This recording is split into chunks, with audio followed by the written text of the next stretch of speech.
Hello everyone, I am Dr. Sangeeta Sharma, Senior Consultant Obstetric and Gynecology Felix Hospital और आज हम बात करेंगे IUI के बारे में, that is intrauterine insemination. What is this intrauterine insemination or IUI? It is a very simple process and first line of treatment given to patients who are infertile. एक patient जब हमारे पास इनफर्टिलिटी के लिए आता है तो सबसे बेसिक ट्रीटमेंट जो हम देते हैं वो होता है IUI. इस ट्रीटमेंट में पेशेंट के हस्बैंड के ही स्पर्म्स निकाल के उनको इंसेमिनेट किया जाता है. दैट मीन्स उनको डाला जाता है पेशेंट के यूट्रस में सो दैट जो एक नेचुरल साइकिल का प्रोसेस होना चाहिए कि स्पर्म अंदर जाता है और वो oocyte के साथ फर्टिलाइज होगा, वो प्रोसेस को हम हेल्प आउट करते हैं, जिसकी वजह से जो प्रेगनेंसी के चांसेस नॉर्मल कॉइटिस के बाद में 5 to 10% होते हैं वो 10 to 15% हो जाते हैं. मुझे डॉक्टर ने बोला है कि मुझे IUI की ज़रूरत है, रीजंस मुझे नहीं पता है. इसके इंडिकेशंस हमें पता होने चाहिए और Contra indications. First indication unexplained infertility. आपकी सारी जांचें हो चुकी है, आपके हस्बैंड की सारी जांचें हो चुकी है, सभी रिपोर्ट्स नॉर्मल है, आप खुद से ट्राई कर रहे हैं, डॉक्टर ने हमें ओव्यूलेशन इंडक्शन भी दिया, हमारा oocyte भी अच्छा फॉर्म हो रहा है, वो रप्चर भी हो रहा है, उसके बाद भी हम प्रेग्नेंट नहीं हो पा रहे हैं. In that case we called it as unexplained infertility.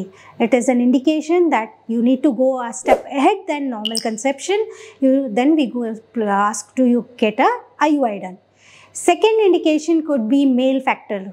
If your male sperm count is mildly deranged or it is having a mortality but not to the good optimal level, you can be asked to go for IUI. Now comes what are the contraindications. See, if your tubes are blocked, your HSG or other test shows that your tubes are blocked, there is no point in going for IUI. So in blockage tubes, or if your ovarian reserve is very low, that means your AMH level is on a very lower side, instead of wasting those oocytes and trying to conceive through IUI, you should straight away go for IVF. In blockage tubes, low MI, low AMH and low ovarian reserves, the best treatment is just go for IVF and don't just wait and watch for it. How this process is done?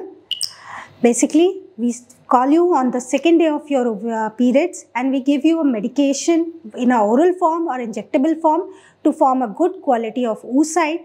And then the growth of this oocyte is monitored from 10th day or 9th day depending on your length of your cycle.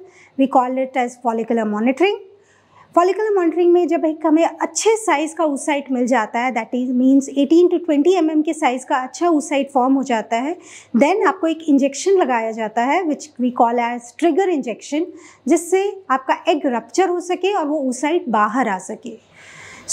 वो injection लगाने के 24 hours to 36 hours के बाद आपको appoint किया जाता है कि आप हॉस्पिटल आएंगे और वो भी हस्बैंड के साथ, बिकॉज हस्बैंड को अपना सीमेन का सैंपल देना होगा which is processed in the lab and culture media so that the best and good quality of sperm can be taken out.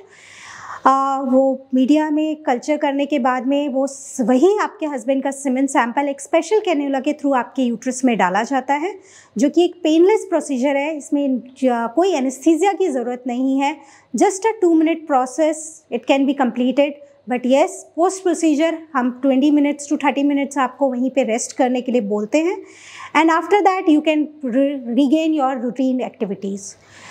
IUI के बाद में आपको रेस्ट करने की ज़रूरत नहीं होती है, ना आपको किसी अपनी एक्टिविटी को रोकने की ज़रूरत है. आपको अगर ओवरड्यू हो जाते हैं या फिर आपके साइकिल्स 14 डेज़ के में आपके IUI के 14 डेज़ के बाद भी नहीं आए हैं तो आप प्रेगनेंसी टेस्ट करते हैं and if it comes out to be positive you can come back to us. So if you have any doubt about IUI you can ask the team. Thank you very much.